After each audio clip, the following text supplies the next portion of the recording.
What's up my peeps, it is now time for the FastLane results / highlights and review video. I'll be going over the entire show results, some of the highlights in my opinion, and give you guys my thoughts and my review at the end. So, starts off with the kickoff. Obviously it's the same kickoff panel with Booker T, Renee Young, Jared the King Lawler, and Corey Graves. Now, they have an interview with Dolph Ziggler where he says that if he wins the Intercontinental Championship tonight, that he's going to go on to WrestleMania with a bigger spotlight than ever on him. And also, they bring in Paul Heyman to the kickoff panel to talk about how Brock is going to beat Dean Ambrose and Roman Reigns, and that either Dean Ambrose or Roman Reigns, one of them has to betray the other because they can't both go on to WrestleMania. And then, of course, the kickoff panel promotes the matches, we see some video packages, and then we get to the 2 out of 3 falls match between Kalisto and Del Rio. So, I'm going to go over some of the highlights of the match. So, right in the beginning, you get Kalisto hitting a springboard crossbody on Del Rio, and then at some point on the outside, Del Rio goes for a kick to the back of Kalisto, and he completely misses it. And so, I think Kalisto was like, alright, so do I sell it? Did people see if he missed it or not? So, like a second later, he goes ahead and sells it, but it was pretty apparent that it never connected. But anyways, a bit later in the match, Kalisto hits a Hurricane Rana on the outside, sending Del Rio over the barricade, where Lillian Garcia is usually sitting. And then Kalisto goes ahead and jumps on the barricade a bit later to try and jump on Del Rio, who was still down at the time. And then Del Rio quickly grabs a chair and hits him with it. And so the referee calls for disqualification, and Kalisto gets the first fall via DQ.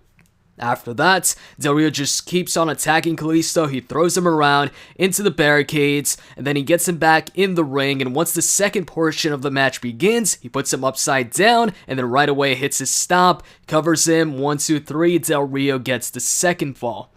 And then Del Rio, has the advantage for a little while longer until he tries to go for his finisher once again by putting Kalisto upside down, but Kalisto counters it by hitting a Frankensteiner on Del Rio from that position. And then he starts building up momentum, he starts hitting his signature moves, but then Del Rio hits him with a reverse suplex from the top. Now, or inverted suplex from the top. And when he hit that, like, it struck me, I was like, you know what, that looks like a Salido del Sol. So, I was like, I don't know if that's, like, the best move to hit in a match like this against Kalisto, because some people can mistake it for the Salido del Sol. Like, jokingly on Twitter, I went ahead and said that Kalisto just hit the Salido del Sol from the top, but of course, since, it was supposed to be an inverted suplex, Kalisto is the one selling this time, and Del Rio is the one that's up. And so Kalisto rolls out of the ring, and then Del Rio takes advantage of that. He puts Kalisto upside down on the barricade this time and hits his stomp from the top of the barricade. And then he gets back in the ring, and he goes ahead and waits for the referee to count him out. I mean, isn't Del Rio trying to get the win here? Isn't he trying to get the win and actually win the championship too?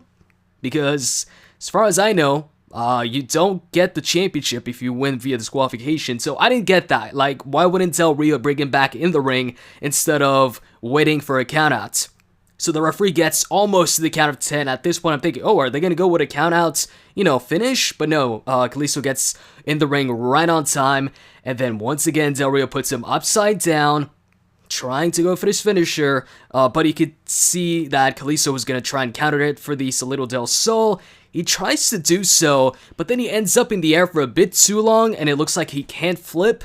So they improvise, and instead he sends Del Rio face first onto the turnbuckle and then rolls him up and gets the 3 count, so Kalisto wins the match and is still the United States champion. And that was it for the kickoff match. After that, it was time for the main show, and they kicked it off with the Divas match, or one of the Divas matches, which was surprising to me. It was the tag team Divas match, Sasha and Becky Lynch versus Naomi and Tamina.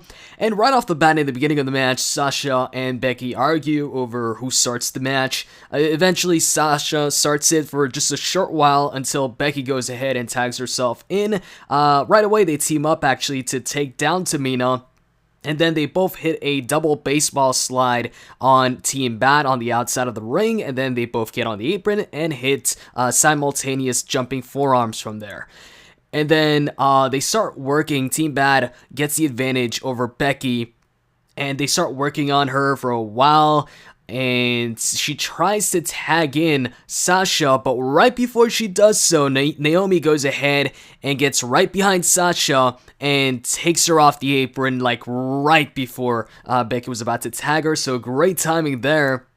And then Naomi goes ahead and gets tagged in by Tamina, and Becky sends her to the outside, and then she kicks Tamina off the apron, and she gets the tag to Sasha. Sasha getting the hot tag, obviously starts building up momentum.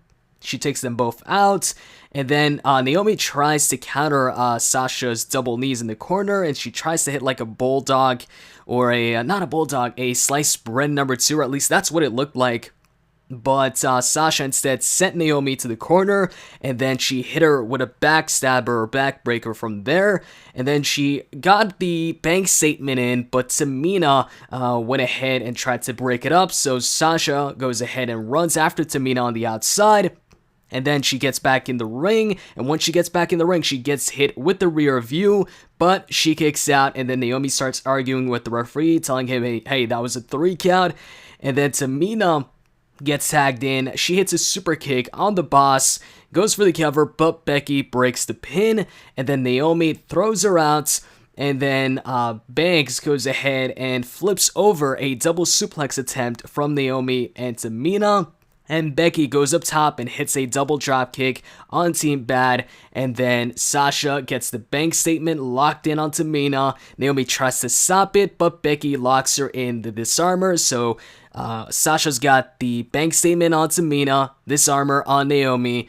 Tamina taps out, and Sasha and Becky win the match. Following that, it was the Intercontinental Championship match, Kevin Owens versus Dolph Ziggler. So I'll just go over, their signature moves and the big moments of the match. So Dolph went ahead and tried to go for the jumping DDT on KO, and KO just grabbed him and put him crotch first into the ropes. And then once Dolph got out of that, he put him in the corner and then hit the cannonball, goes for the cover, but Dolph kicks out at 2. And then KO starts complaining to Michael Cole to shut up because he can hear him from there. I don't know, KO always, I like it when KO, he's very vocal in the ring, and oftentimes I find whatever he says is just funny. But anyways, because of that distraction, Dolph goes ahead and hits him this time successfully with the jumping DDT, but only gets a 2 count. And then shortly after, Kevin Owens hits his top rope Fisherman Buster on Ziggler, but before he could go ahead and go for the cover, Ziggler rolls out the ring. So Kevin Owens then follows him to the outside. He starts picking him up, but Ziggler hits him with a super kick. And then once they're back in the ring, this time it's KO who hits him with a super kick. And now they're both down, and once they both get back up, another super kick, this time by Ziggler. He goes for the cover, but Owens kicks out and rolls out the ring. Once they're both on the outside, KO tries to go for the powerbomb on the apron, but Dolph counters it with a Hurricane Rana, sending him into the steps. And then back in the ring, he goes for the Faymacer, he hits it, but only gets a 2 count. So then he starts tuning up the band for the super kick, and he goes for it, but the referee's in the way, so he stops, and then he's just looking confused, and then KO takes advantage of that. He kicks him in the gut, and then he follows it right up with a pop-up powerbomb, covers him, and gets the win. And then after the match, KO gets in front of the announce table, puts the belt right in front of Michael Cole, looks at him, and then grabs the title again and just, raises it up in front of Michael Cole, and that's pretty much it. And then we get a backstage segment or promo with Ryback, Kane, and the Big Show talking about their match with the Wyatt family and how they're big and all of that. And, it ends with Kane saying that he's going to send them to a place that he's very familiar with, and that's hell, and that was pretty much it. And then moving on, it was the actual 6-man tag team match, Wyatt family versus Ryback, Kane, and the Big Show. So I'll just go over, the highlights at the end. Ryback ends up being the one to get the hot tag, and he goes ahead and hits 4 body slams in a row on Luke Harper, followed by a power slam, but Rowan breaks up the pin. And so then Kane chokeslams Rowan, and then Strowman clotheslines Kane, and then Big Show gets in, he throws Strowman out of the ring over the top rope by his throat, And then he goes ahead and grabs Luke Harper and military presses him to the outside on Strowman and also Eric and also Kane. Yeah, also Kane. But anyways, Big Show then goes ahead, gets on the outside, he starts running towards Braun Strowman, and he spears him, and then back in the ring, Luke Harper hits a super kick, well actually Ryback hits a clothesline on Harper, and then Harper hits a super kick on Ryback, but at the end, Ryback hits the shell shock on Luke Harper despite Bray Wyatt trying to get involved by getting on the apron. Ryback still goes ahead, hits the shell shock on Luke Harper. It was a weird looking shell shock though, and then he goes for the cover, and nobody breaks it up and they win. That was like the biggest shock yet. I mean, who really expected this? So, I didn't expect this win. Ryback, Big Show, and Kane actually beat the Wyatt family. So, yeah, they won. Anyways, after that, we get JoJo interviewing Roman Reigns. She asks him, how's your relationship with Dean gonna be after the match? And then Roman Reigns is like, the only thing that matters now is who's gonna be left standing after the match, and that's gonna be me. And then Dean Ambrose comes up, and Dean Ambrose asks Roman Reigns, how it is, the fast lane to WrestleMania, because he hasn't, experienced it before. And then Reigns is like, you've got to experience this first, or whatever, pointing at his fist. Basically, at the end, they say that Brock Lesnar's not winning, and it's one of them two. And that's pretty much it. After that, we get Charlotte versus Brie Bella for the Divas Championship. So, right off the bat in the match, Charlotte goes ahead and sends Brie face first onto the mat, and then she starts chanting or mocking the yes chant. And then afterwards, Brie, after getting a move on Charlotte, she goes ahead and mocks the Ric Flair strut. But throughout the match, Charlotte was mocking the yes chant after like every single move, or after every, second move or whatever. So early on, Brie tries to go for the yes kicks, but after the first one, Charlotte just rolls out the ring. And then she's like on the apron, so Brie follows her, and then Charlotte Hurricane Rana's her or sends her to the outside with her legs. And then back in the ring, she goes for a big boot, but she misses it, so Brie goes ahead and sends her face first on the mat, and then she follows it up with the Brie mode knee. And then Brie hits the forearm smash that Nikki Bella does, but only gets a 2 count. And then Charlotte goes for the spear, but it gets countered up by Brie with a roll-up, and then with a boot to the head. And a bit later, Charlotte tries to go for the figure 8, but Brie pushes her away, and then she drop kicks her out of the ring. And then once they're outside the ring, Brie gets her back in, and then Brie gets on the top rope. She hits the missile drop kick, and then she starts selling the leg. And then she goes ahead and starts the yes kick on Charlotte, and she even hits the Bella Buster, the face buster finisher. Goes for the cover, but Charlotte kicks out at 2.5.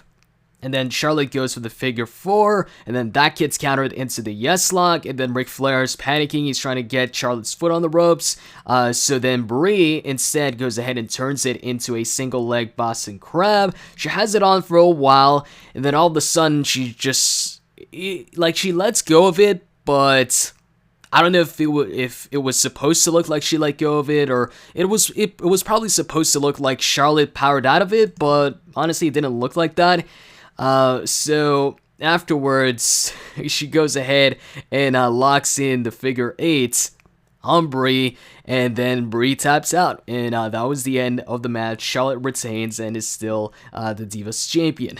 And then backstage, we see Y2J walking towards, the ring or the curtain, and then JoJo interviews him, and she asks him about AJ, saying that, since AJ beat Y2J, it's been haunting him, it's been eating him up inside, and she asks if, that's true. And Y2J says that no, you're only as good as the last match you had, and the last match they had, Y2J beat him, and he says that he feels sorry for AJ tonight, because if he loses to Y2J twice, then that could send him packing from the WWE, and that AJ's fate lies in his hands, and he's the best in the world at what he does. And then he says, we'll find out tonight if AJ really is phenomenal. And then we move on to the match, AJ versus Chris Jericho. So, some of the highlights of the match, the big moments of the match.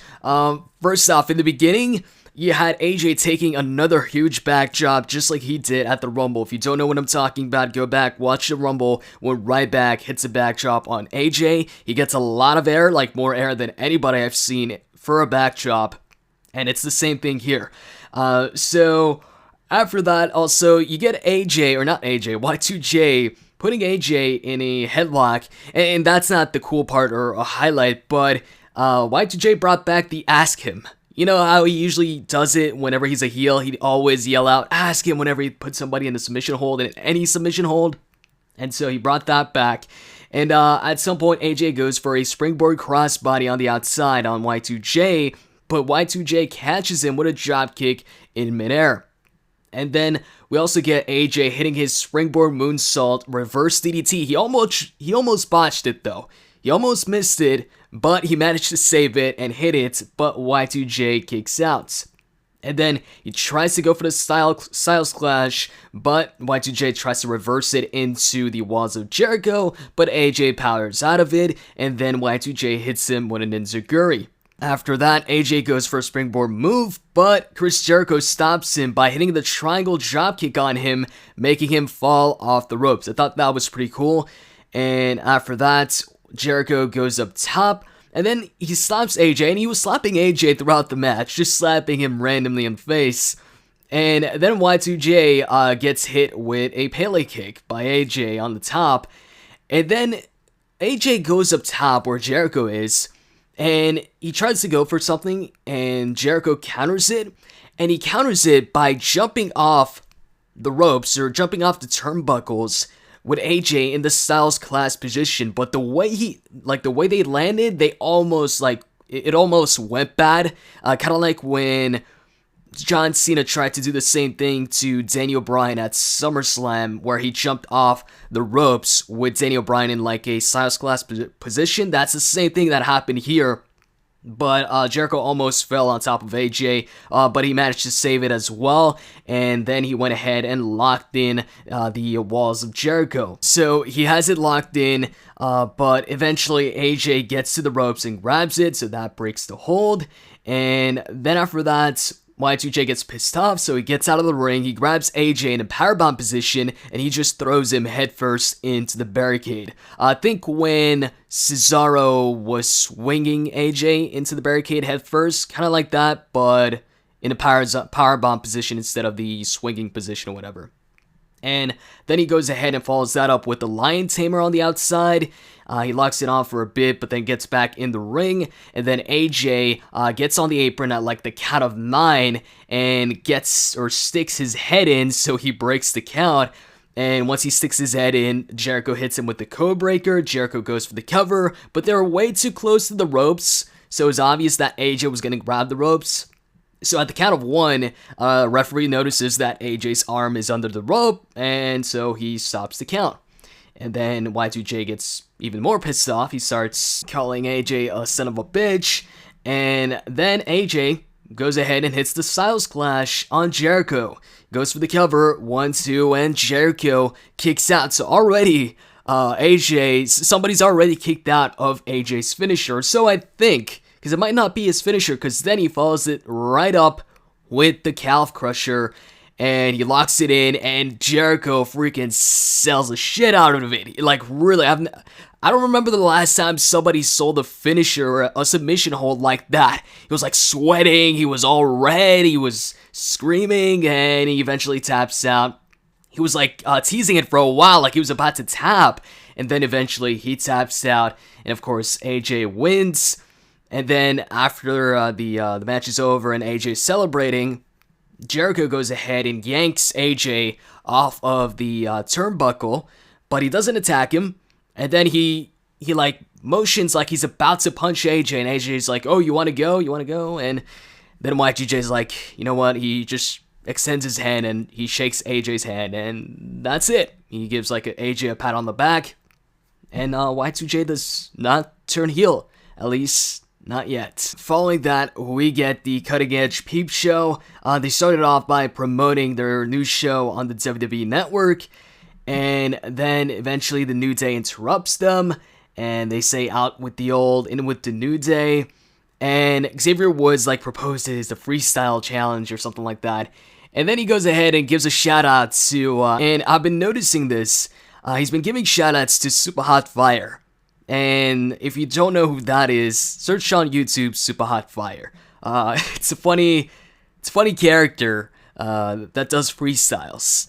So anyways, afterwards, Edge and Christian, they go ahead and go over how the New Day rips off Edge and Christian, and then Edge and Christian make fun of the League of Nations, and then the New Day starts making fun of the League of Nations, and they talk about how, they're not here so they can talk behind their backs or whatever, and they keep on making fun of the League of Nations until League of Nations actually come out, and then they get in the ring, and I think it was Del Rio, it was either Del Rio or Sheamus, one of them like knocks, or hits Kofi Kingston's horn on his head, and Kofi says, "Yo, don't put your hands on my horn."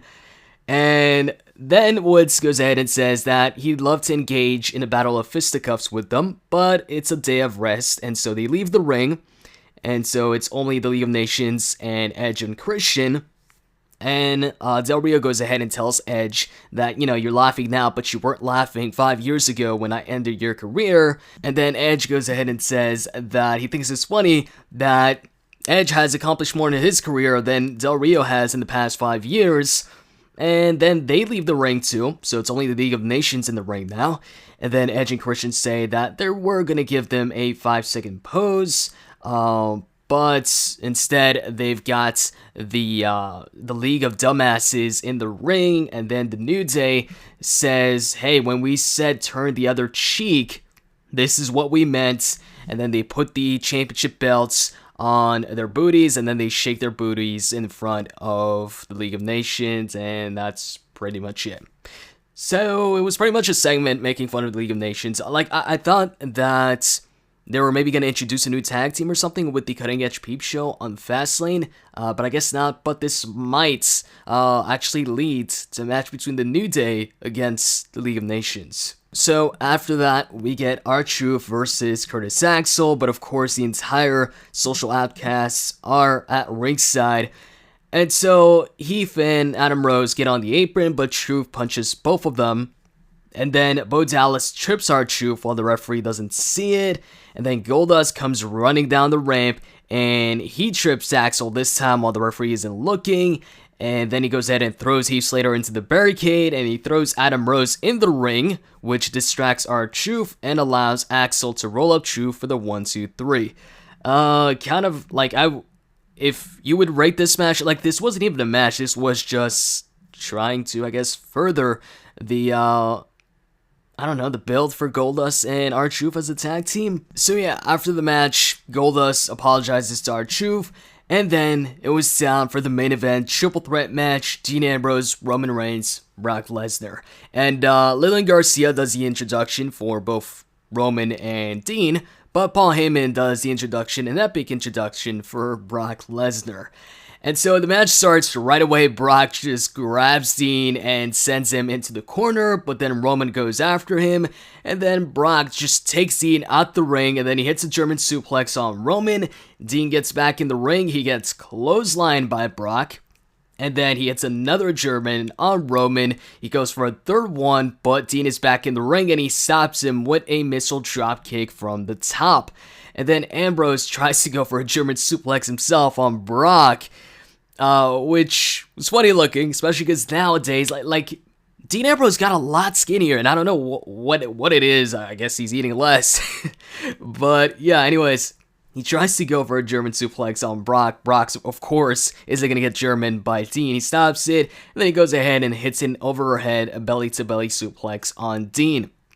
And then on the outside, Dean Ambrose tries to go for a suicide dive on Brock. Brock just catches him and hits him with another overhead belly-to-belly suplex. And then back in the ring, he hits another German on Roman, and then he follows it up with the F5, goes for the cover, but Ambrose breaks the pin.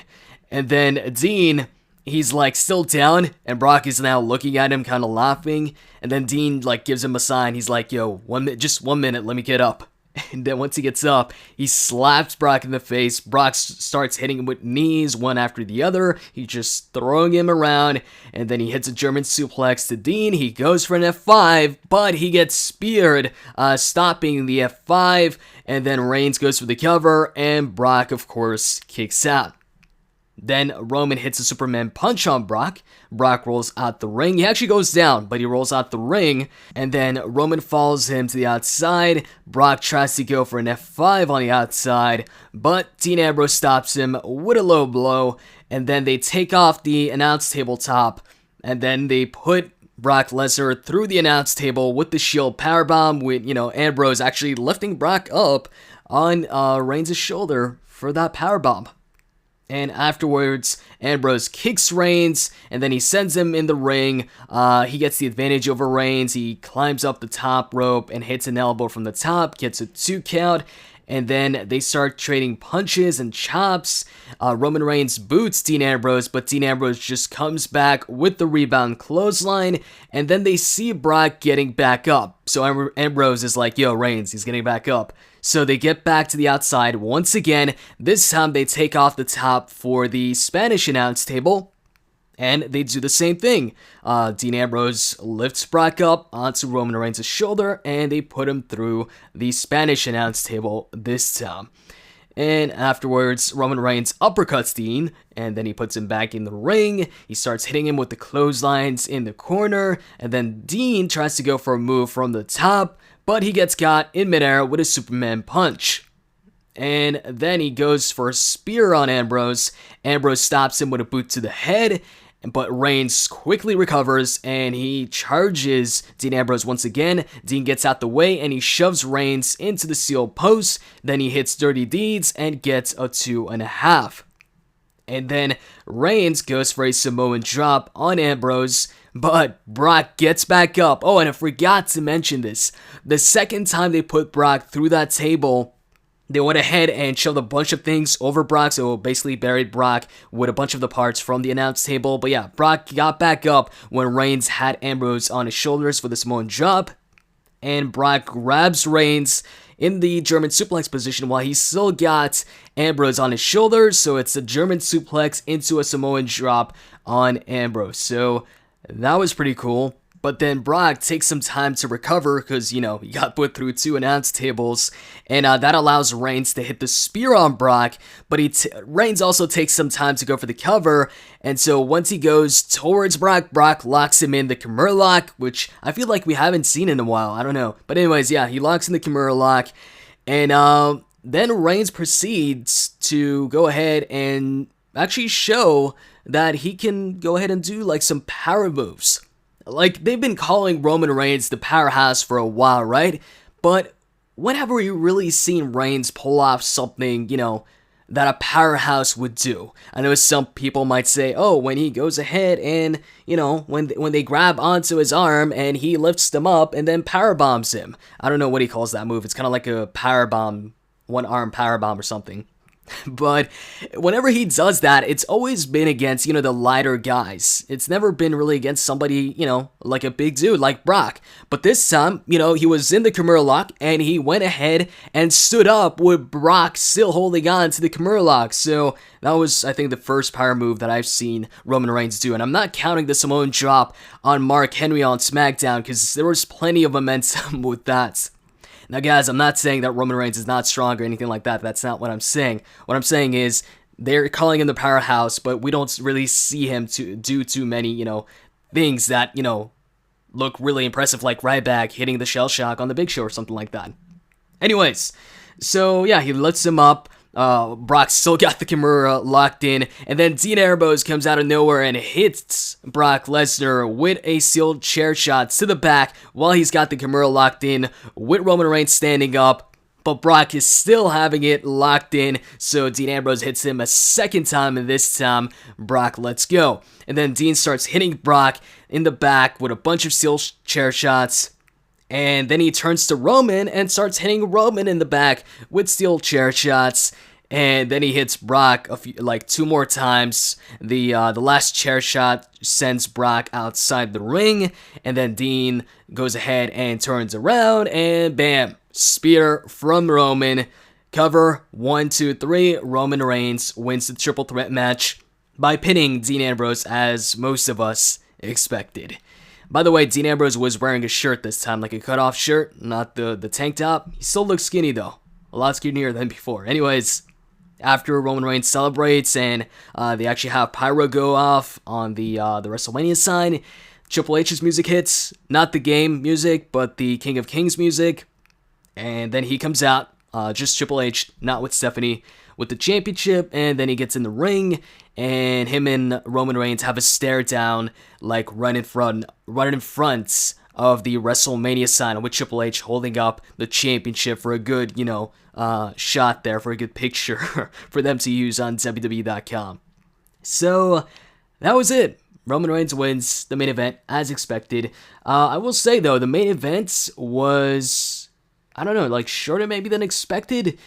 And also, I expected Bray Wyatt to get involved in the main event. So for him not to get involved, this now, I don't know, this makes me wonder if my prediction of Brock versus Bray is actually going to happen or not. Because I thought Bray would cost Brock the match for, to set up their match at Mania. But anyways, predictions aside, what did I think about the show and the matches? First off, I was disappointed by the main event. I expected a lot more. Now, I'm not saying the main event was bad, because it wasn't. It was a good triple threat match. It's really hard to mess up a triple threat match anyways. It was a good triple threat match. I just think going into it, I expected something like Seth Rollins versus John Cena versus Brock. That triple threat match that took place at the Rumble. That was an awesome triple threat match. This was definitely not as good as that match. So I think, it was my expectations, but, I feel they could have done so much more. Ambrose is known for the elbow drops, right? He hits people with elbow drops from the top. Why couldn't we see an elbow drop from the top from Dean Ambrose? I mean, I know Seth Rollins did it to Brock, but Dean is known for those elbow drops from the top, so I think we, would have been cool to see one to put Brock through the table instead of 2 Shield power bombs through the table. They could have done what they could have done is put Brock through the first 2 tables with the power bomb, and then the third one with an elbow drop from the top by Dean Ambrose. Sorry guys, I just really wanted to see that elbow drop. And as far as the match of the night, for me, it was AJ versus Jericho, as I expected. As I said in my predictions, I thought that had the potential to be the match of the night, and in my opinion, I thought Jericho versus AJ was the match of the night. It was a cool match, and man, Jericho did a really, really good job at selling that calf crusher. When I said I've never seen anybody sell like that, a submission hold, I really mean it. Go back and check that if you didn't check it out. Check out Jericho sells it, man. It looks like he's in a lot of pain. Anyways, also, man, Kalisto versus Del Rio was a good match. Best match, in my opinion, that they've had. Better than I expected. So, as far as the best matches on the card, I feel it was Kalisto, Del Rio, and also Jericho and AJ. And also the Divas tag team match in the beginning wasn't bad either. And although expected, I did like the finish where they both locked in their submissions at the same time to get the win. The singles Divas match, though, I didn't like that match. I didn't enjoy that match. I just felt there was a lot of mess ups in the match. It was when Brie had that single leg Boston crab locked in, she just kind of, I don't know, flipped off of it or let go of it, and I guess we were supposed to believe that it's because of her leg or something. It just, I don't know. I didn't enjoy that match. And then moving on to Kevin Owens versus Dolph wasn't bad. It was a good match, but we've seen that so many times on Raw, and with Kevin Owens winning, it just seems like another Raw match, like some random title defense you'd see on Raw.